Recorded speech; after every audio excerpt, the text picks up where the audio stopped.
I also wanted to talk about sort of the politics and systemic racism of the beauty industry, Mm-hmm. and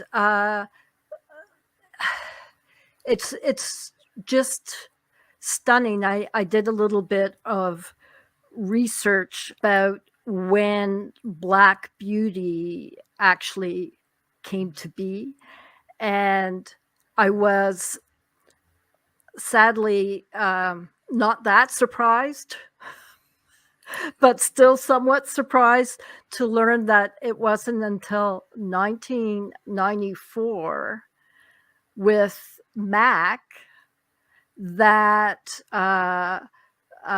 Black beauty actually hit uh, mainstream retail. Yeah, well, it's true. Like, it's of course it's a lot better today, but yeah, back even like way back to the early 90s, 80s, like back there wasn't well, there's hardly any makeup for Black women or women of color.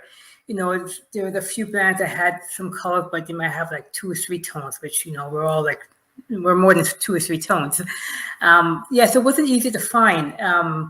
You had like growing up, the one I knew was Black Opal, but you wouldn't even find it in the regular stores. You would find it like if you went to like a West Indian market or something like that, you would find it there. Today, it's gotten a lot better. There's a lot more brands carrying dark skin tones or more variety of dark skin tones. It's still not perfect yet, especially here in Canada. A lot of the stores here, and well, I don't know, but other parts of Canada, like Toronto, but in Vancouver especially, a lot of the brands, even though they carry the darker skin tone, sometimes they don't carry the full line. Mm. Like in the States, there's a lot more blacks in the States, so it's more readily available in the States. But yeah, definitely a lot better now. But still sometimes it can be hard to find. I remember when I first got into film. Well, actually, go back to even when I was in school. There wasn't. We didn't really get in the class I was in anyways, like lessons on dark skin tone. And then our kit that we got, the colors in there, we had like 2 darker shades, but they were more like for more like an olive tone, like brown, skin tone.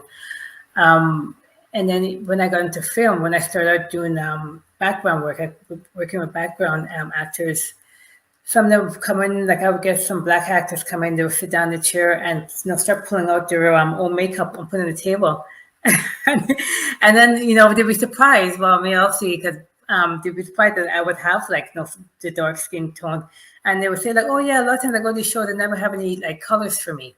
So they would, I had a few girls that come and they put down their, start pulling out their dark colors. I go, it's okay, I have, it's okay. But they go, yeah, well, a lot of times we go to these shows and a lot of the artists don't have, colors for us. A lot better now, and I think it's a lot of people pay more attention to it now. Since the whole Black Lives Movement and all that, and all this came about, where with the film industry, there wasn't a lot of artists that know how to do black skin tone, which is for me, especially being Black, it was important to me to know how to do black skin. Of And course. yeah, and and I mean, what's stunning is that it must make you feel erased that there's no makeup for you, that if you're in the entertainment business or in any professional area where appearance is of prime concern, the expectation is you have to make your own blends, mm-hmm. and you don't see the magazine covers, and even today the magazine covers you see are often still touched down, right? Yeah. Well, yeah. know? Well, I mean, there are also little, you little Photoshop here and there. But yeah, no, it's important, and it's unfortunate that, it takes like, a movement or uproar for people to like, notice and say, oh yeah, actually, yeah, maybe we should do something, but like I say, it's getting better, but it's still obviously have a ways to go. But it's nice to see people taking more interest. Some genuine, some just because to look good. Yeah, there's a lot of performative stuff up there. Yeah. But going in the right direction, and hopefully it keeps going. But I say even for me, but even to learn more about black makeup myself, I actually went to the States and took a course in Portland 3 years ago. Just because you don't get a whole lot here. We're not then anyways in Vancouver on classes on dark skin tones. But yeah, I say it was it's important for me to know how to do. Even though I might not deal with a lot of dark skin tones, but if one does come in my chair or do meet someone that wants to get the makeup done, I want to make sure I know how to do them. Right. Well, I find that somewhat shocking when I learned that Viola Desmond had to go to the U.S. to go to Black Beauty School, and here you are in the 21st century doing the same thing. So, I mean, what does that say, right? Well, yeah, and I think maybe because they don't get a lot of black actors here, there's not a lot of Vancouver. There's not a lot of it doesn't have a large black community, so it's like why invest? I guess but like I say, it's getting a little better now, but there's still a ways to go. But we've even had I worked on a show. I won't say which one, but it was a black actress, and she brought her own team from the States to do her makeup. Wow, really? So yeah, she wasn't taking any chances. Yeah. Oh dear. But even now, like there's productions, since in the last couple of years, if they have a show that's show, movie, whatever it's been filmed here, and they have black cast, they'll ask and make sure that there's someone on the makeup team that knows how to do black makeup. So that's a great niche for you then, right? It is, but again, everyone should know how to do it. Everyone should know, like if you're working in this industry, you should know know how to do all skin tones. That's right. And it's the same in the hair industry. There's like only one dedicated salon in Vancouver for black hair, and it's not taught either. Mm-hmm. As you say, everyone needs to know how to deal with every skin tone and every skin type. It doesn't matter where you are, right? I mean, we're not even close to equity, because it's dependent on whether you live in Montreal, Toronto, or in Saskatoon. It shouldn't matter, but again, like it depends on the size of the town, the demographics, of the town or the city or whatever. Like I said, like in Toronto, Montreal, there's a lot more blacks than there are here in Vancouver. So you would get availability to like more products, more shades of products if you were there than you do here. Like I say, even here, even a lot more brands, a lot more lines are carrying darker skin tones, but still the range here is still somewhat limited. Mm-hmm. Like so, you have like brands like MAC, which I think was one of the first ones to start doing darker shades for darker skin tones, and then Makeup Forever is another one. But again, like just find the right tone. Sometimes even like the right undertone. Like it's all that. And now mixing and blending, especially in our industry, it's nothing new. Like there's really a color that matches someone exactly. You always have to blend the little colors in there. But if you got like someone that's really dark and the darkest shade is still light in their own skin tone, it's hard to It's a perfect segue, because you've been working as a makeup artist for Kung Fu, which is also breaking glass ceilings as the first TV drama with a predominant Asian North American cast. Mm-hmm. What's that experience like? Again, no, it's been great. Like, when I work in this industry, like, part time, so I'm only like, 3-4 days a week on the show. But I do, many of the cast, mostly the males, because the female cast are done by the full time artists that are on there. But it's been great because again, different skin tones, different ethnicity. Um, Sometimes, well, let's say apply different. Well, I guess, yeah, it is, you have to know how to apply somewhat different for everyone's different face shapes and things like that. But again, like, it's been great, like doing, having the cast is wonderful. Like the show has been great to work on. Really, is it fun? Yeah. No, everyone like just so super nice. It's just a really good cast on there.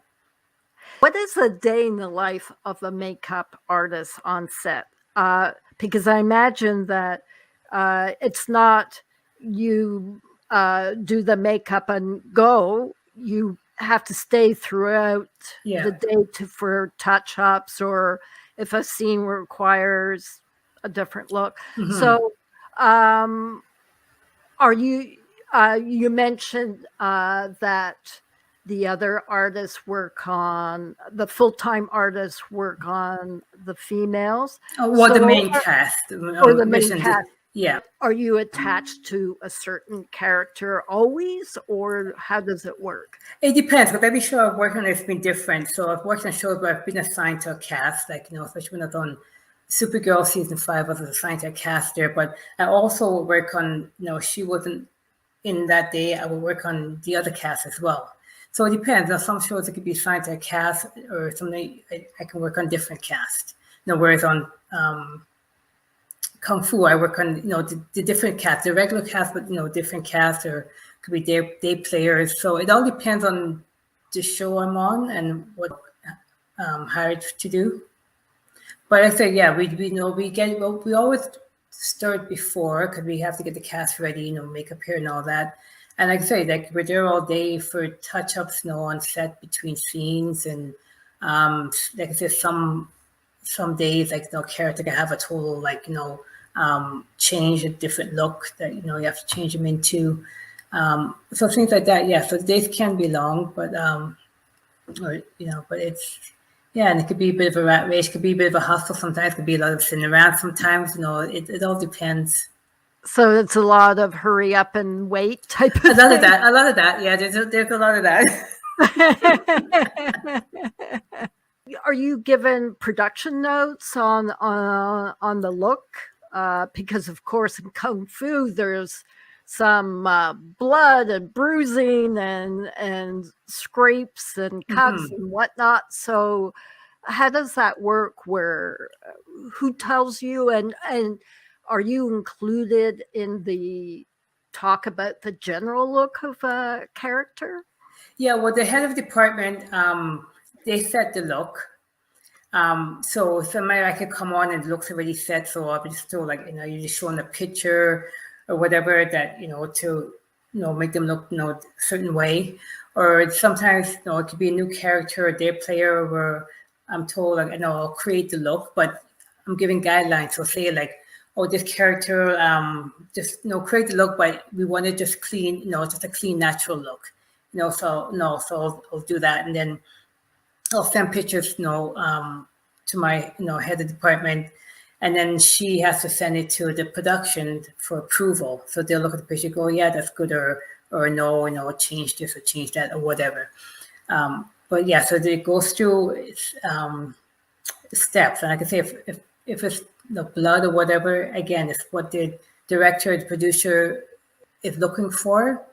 And then we'll do that, and then they'll look at it and say, okay, yeah, that's too much, or a little bit more, or whatever, So it's just kind of it's a collaborative. It's not just, everything has to be approved for continuity.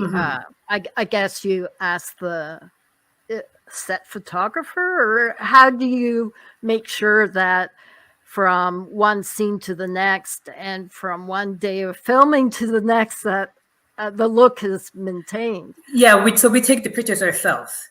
So Oh, you do it yeah, yourself. yeah. So we'll take the pictures ourselves. So we'll take the pictures, from the beginning of the scene or the end of the scene, and especially if the scene is called for where they have like some blood on them or whatever, then we have to make sure we take pictures, so we can, if we continue in the next day, so we can match it. Also, so you can match it to their stunt doubles as well. Oh, so that's a whole other level then. Yeah, I mean, with the stunt double, I mean, obviously not really seen them like head on, but if anything, hands or whatever, it's, you got to make sure you match everything.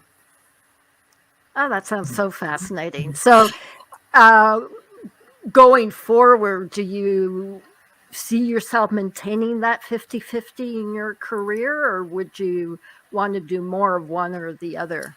No, I like the 50-50. I wouldn't work in film full time. It's great. It's different, it's a hustle, but for me, I find it more rewarding doing the one-on-ones, like whether it's just someone getting done up for an event or whatever, or doing someone for their branding shoot, and that's when I want to get into more, doing commercials. I find that that's more fulfilling, rewarding for me than say just working on set. So yes, I wouldn't do that full time. I like to have my own thing as well.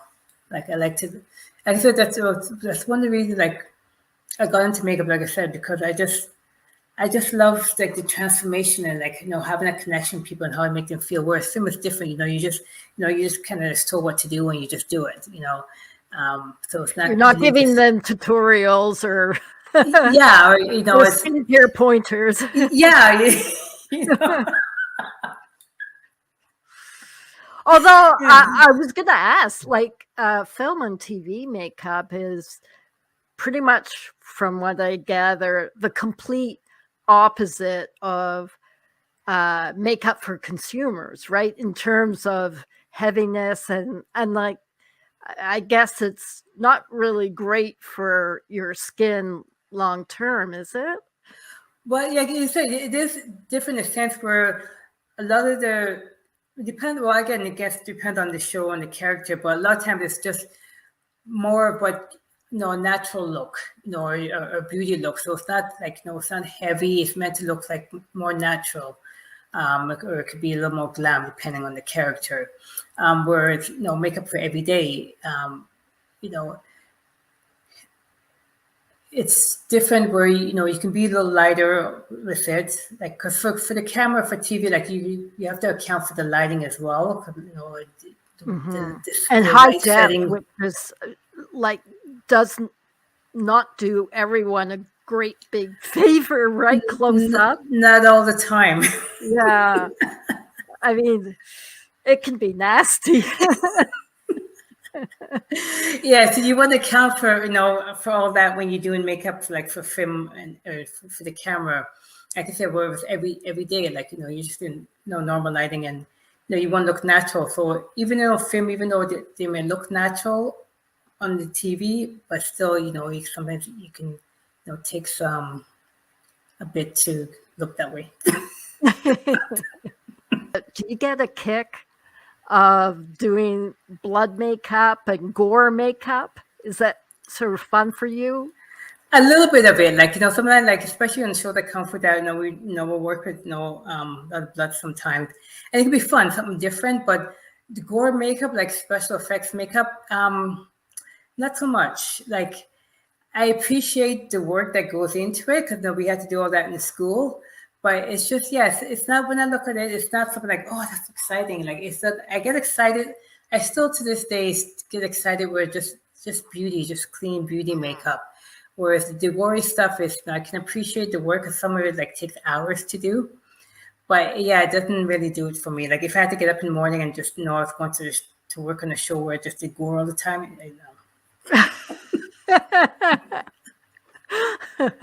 like some people love it, like some people love the gore stuff and hate the beauty stuff, so everyone's different. But I still like the beauty. Oh, well, I think that's lovely. Mhm. But you experienced a whole new world with COVID Mhm. on the TV and film set. And oh my God, have you ever kept count of how many COVID tests you've had? No. I started back, okay, 2020, everything shut down. I started back my first show October of 2020. So that show was a 5 week shoot. So in that show, we were twice a week COVID tests. And then another one after that was twice a week. But every show I've done since then, including Kung Fu, 3 times a week we COVID test. Every Monday, Wednesday, Friday. And then if for some reason one day is a holiday, then it could be Tuesday, Wednesday, Friday. Like it's a lot. So I don't even count. Like if And every, are they now still PCR tests or yeah, rapid? it's Still PCR. PCR. So Yeah. you have the cleanest nasal system. Your Well, nasal luckily, passages are just perfect. luckily, the ones we get done is up the nose, but it's just like they just take a Q-tip and just swirl the rim of your nose, like like 10, 15 times on each side. So it's not the ones where they shove it all the way up there. I had it done that way once, and I go, if this is the way it's going to be, it's not going to work. But yeah, lucky it's just the rim. But it's a bit of a pain. Like I mean, if I'm working on the COVID test day, it's not a big deal because I'm already there. But sometimes it'll be a COVID test day on my day off, so I still have to go and get tested, even though I'm not working. Wherever they Yeah. are. But yeah, so who knows? I don't know if that's going to change anytime soon. I know, and every production is different. Like some like it, but I know with like the last few shows that I've been on, especially Warner Brothers, they're 3 times a week. We wear K95 mask, but I don't know. Yeah, I don't know if they're going to cut back on the COVID testing. Yeah, so I guess it's one of those things. It all depends on what's happening, in the world or with the virus. Who Yeah. knows? Well, you mentioned that Kung Fu had to actually shut down recently because of COVID at the positive test, right? No, but they shut down. We just had to reschedule some days. Reschedule. Yeah, Yeah. yeah. But it's interesting because I read that the beauty industry, no surprise, the beauty industry had one of its worst years ever Hmm. in 2020, 2021. Yeah. And I think that has probably really pushed why we wear makeup, our perceptions of makeup, and why we value it even more. And it must have been intriguing for you that when, with masking, women only did their eyes, right? Well, it's true because that's all you really saw was the That's all. eyes. Yeah. I And had I a think, couple of friends who still stuck with the lipstick, and I said, really? Like, why? well, it's true. Like, 'cause even like when I start back to work, like even something, when the makeup artist that would normally wear, makeup, weren't really bothering because you weren't seeing them anyways. And even they say, oh, well, it's nice to have the break, and not have to put the makeup on. But I can see how the beauty industry, suffered because I mean, obviously women weren't buying as much product because they weren't really using much and not Mhm. as much.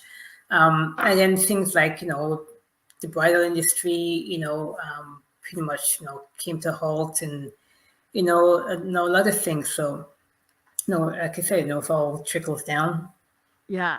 I wonder if you've encountered this experience either professionally or socially. Um, I get allergy shots every week, and the nurse, who is drop dead gorgeous, from what I can see, because again, but I know because she's shown me some pics. Yeah. But the reason why she showed me pics was that she had to go to a relative's wedding, and it was like the first public social event in 2 years. And I asked as a joke, because she's drop dead gorgeous, well, did you remember how to put makeup on? And she said, you know what? I actually went on YouTube to look at tutorials. And I thought, seriously? But so have you encountered that? Well, it's true, but I was funny thing. Even though I do makeup, even for myself, like I remember last October I had to go to my niece's wedding, and that'd be the first time I've worn makeup in probably 2 years. Like I said, I don't put like no foundation or anything on my face, just some my brows and mascara. And even like I was looking at my makeup stuff, but I stopped buying personal makeup for myself because it just sits there. I don't use it, And then I was thinking, like, I was looking to see like my color. Even myself, I was thinking, well, I hope I have a color for me. I was thinking, like, I haven't done my makeup in so long. Like, I always think of myself, do I even remember how? Like, my own makeup, So even you, a professional, had that same issue. Yeah, I was like, I was thinking, like, oh, I haven't done my makeup in so long. Like, God, what do I have? Well, that's good. That makes me feel so much better. You have no idea. Yeah, well, it's true. Like I said, like I don't do my own makeup like on a regular basis. Like I said, the last time I put makeup on was last October, and I don't think I even really bothered that much with the foundation. I think I just put some powder on because it was hot outside. But yeah, I said like I'll do it on occasion, but I don't know. I just like having a clean face, and like I said, like your skincare is your like. It's your foundation. Like I thought, just always have a good. The better your skincare routine, the less products you have to apply to your face. And I also tell some women too that wear makeup all the time. Like it's good to give your skin a break. Just let it breathe.